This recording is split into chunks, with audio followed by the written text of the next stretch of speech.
चिल्लाने लगी, देखो आज मैंने माखन चोर को पकड़ लिया है। मालूम है घर घर जाकर के यही माखन की चोरी करता है।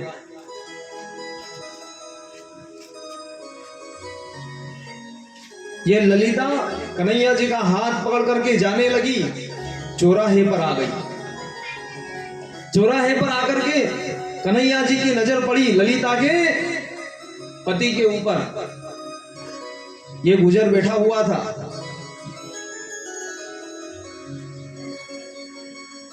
कन्हैया जी ने अपनी माया चलाई। ये ललिता का पति इसके पास में आ गया। कन्हैया जी ने धीरे धीरे से ललिता के हाथ में से अपना हाथ छुड़ाया। वो ललिता के हाथ में इसके पति का हाथ दे दिया।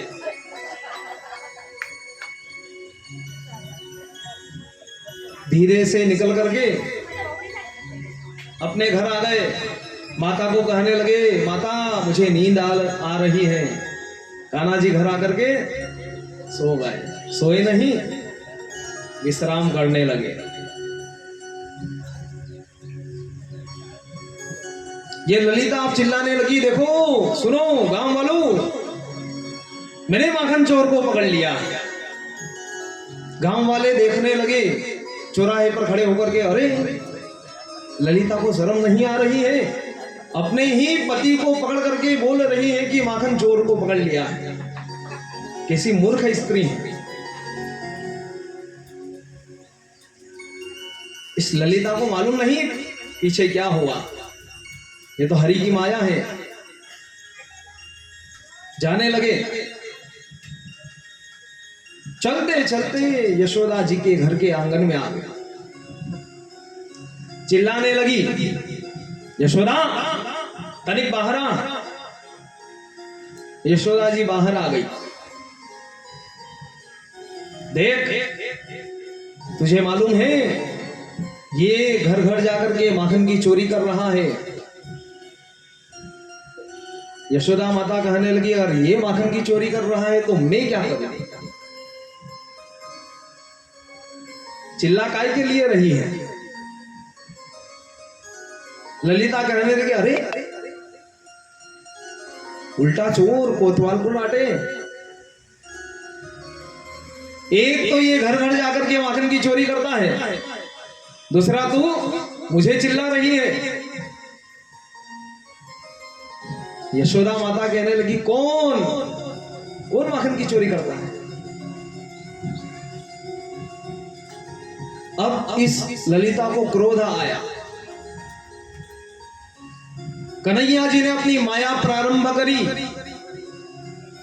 तो इसके पति के शरीर पर माखन ढुल गया, कपड़ों पर लग गया, दाढ़ी मूंछों पर माखन लग गया। ललिता को क्रोध आया। यशोदा माता कहने लगी, कौन किसका बोल रही है? ललिता ने तो दोनों हाथ पकड़े अपने पति के, उठा करके यशोदा के सामने फेंक दिया। ये यशोदा कहने लगी, ये ना घूंघट उठा करके देख कौन है। ये ललिता देखने लगी, अरे स्वामी आप कहां से आ गए? अगर पीछे खड़े थे तो बोलते नहीं हूं कि पीछे में हूं। अब ये कहने लगा कि बोलने की तो बहुत कोशिश करी पर मुंह नहीं खुला। ललिता कहने लगी कि आज तो अच्छी हंसी उड़ाई मेरी, घर चलो अब बताती हूं।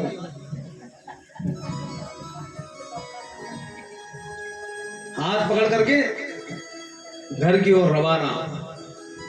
कन्हैया जी आंख मसलते हुए माता के पास में आ गए। माता, मालूम है गांव की स्त्रियां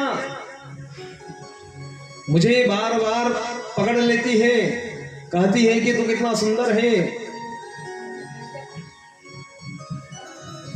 आज तो माखन की चोरी दे दी मेरे ऊपर।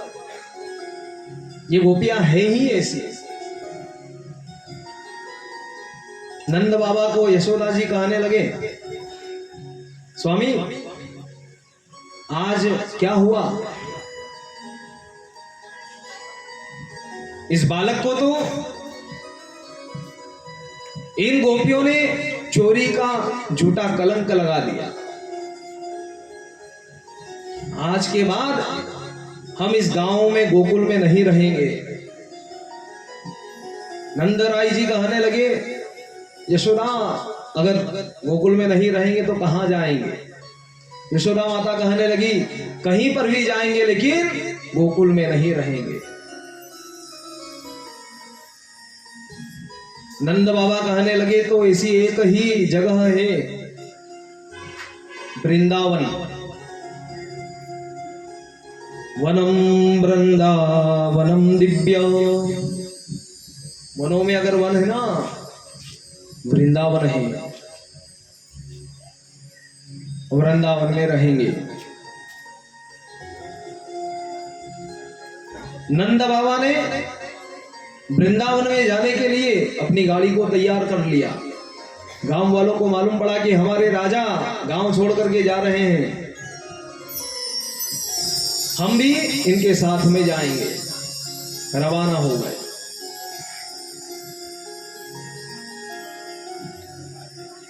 आगे तो नंद बाबा की गाड़ी चलने लगी, पीछे गोकुल वासियों की गाड़ी तैयार हो गई। कन्हैया जी के मित्र जिद करने लगे कि जहां हमारा मित्र रहेगा ना, हम भी वहीं पर रहेंगे।